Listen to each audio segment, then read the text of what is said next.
Holy freaking moly. Why on earth I had this gun sitting in my safe for at least 7 years, 10 years. I bought this gun 10 years ago and never fired it. This is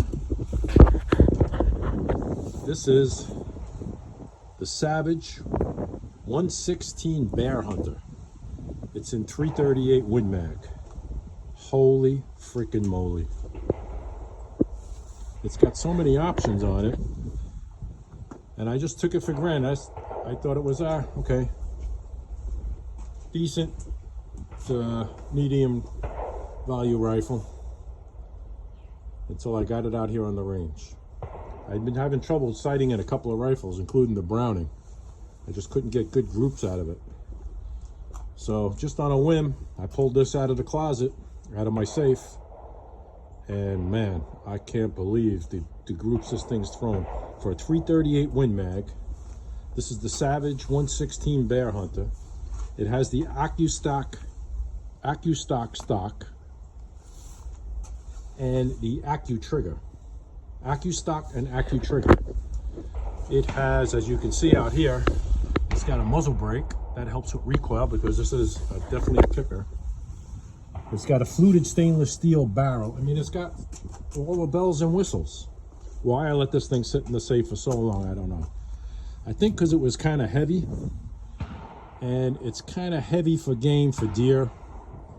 It is definitely a bear, moose, and elk round, the 338. I mean, this thing is smooth as silk. I got a center point. You can see I got the ballistic turrets on it to make adjustments. It also has, I think it's MOA hashtags inside the scope. It's a light 'em up scope, so I get the reticles light up. So when you're out here in the south, you can hunt an hour after sunset. So that helps immensely with when it starts to get dark. And phenomenal. I just can't believe. We're going to take a walk down range. And look at this, how great is North Carolina? You come out, any ranges out in South Carolina, North Carolina, you come out in the morning, you got the whole place to yourself. All right, so we're going to take a walk down range. And you're going to see, I only fired about 12 shots, 10, 12 shots through it right now. And give you a look at it from this angle. I mean, this thing's phenomenal. I think everyone's into lightweight rifles, and including myself. I mean, there's no doubt a lightweight rifle is a pleasure to take in the field. So this one weighs in with everything on it close to 10 pounds. But it is worth every ounce of extra weight that you carry. When we get down and check the groups, I'll tell you, I was getting really frustrated. I thought it was my aging eyes. I had that Browning AB3 out. I mean, I got a 2-inch group out of it, so, but I couldn't do better than that. So this one, okay, this target is just me getting on paper the first shots. Bore sighted it here.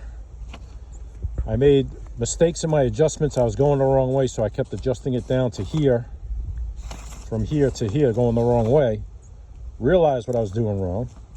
I brought it back to here and fine-tuned that a little bit and put it there. But 25 yards, that doesn't mean much. But after seeing that, I was hoping, I said, oh, that looks pretty good for getting out to 75, then 100. So we will go over to this. I think this target is at 75 yards. Not 100% sure. And it's very windy today. Gusts up to 25, I think. So when I came out this morning, I promised myself I wouldn't make any windage adjustments. Okay, here's my one shot from the 25, the first shot to 75. And when I seen that, I said, oh, I'm gonna be on. I'm gonna get this dialed in. I mean, that's 1.5 inches high. So I said, well, that looks great.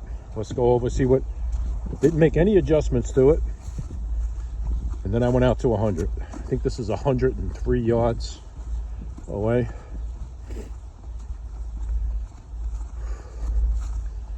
And I can't believe the group.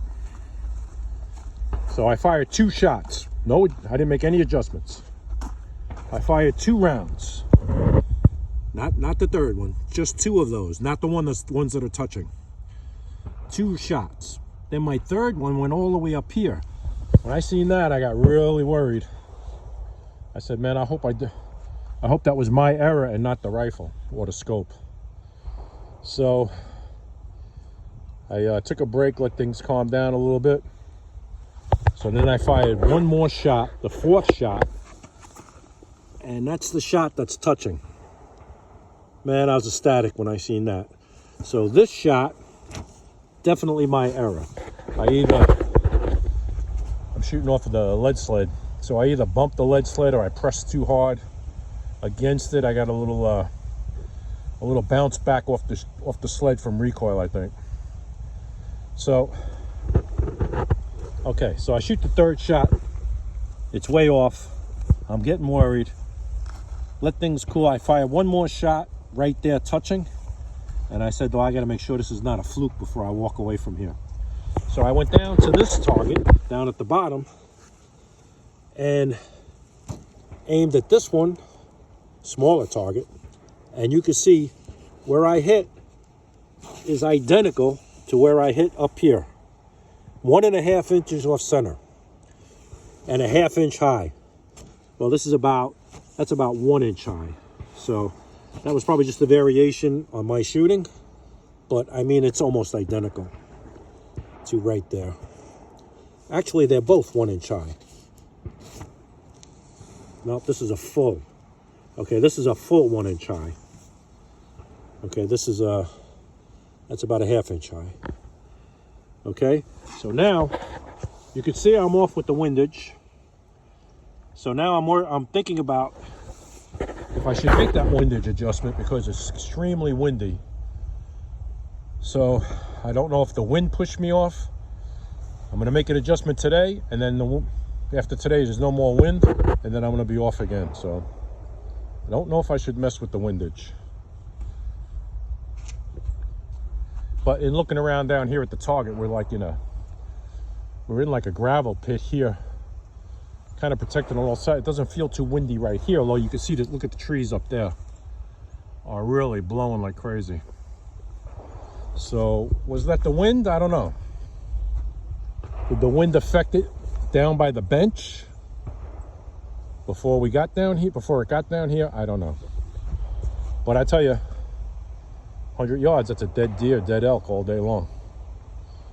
All right, that's enough of that. I'll get back to you.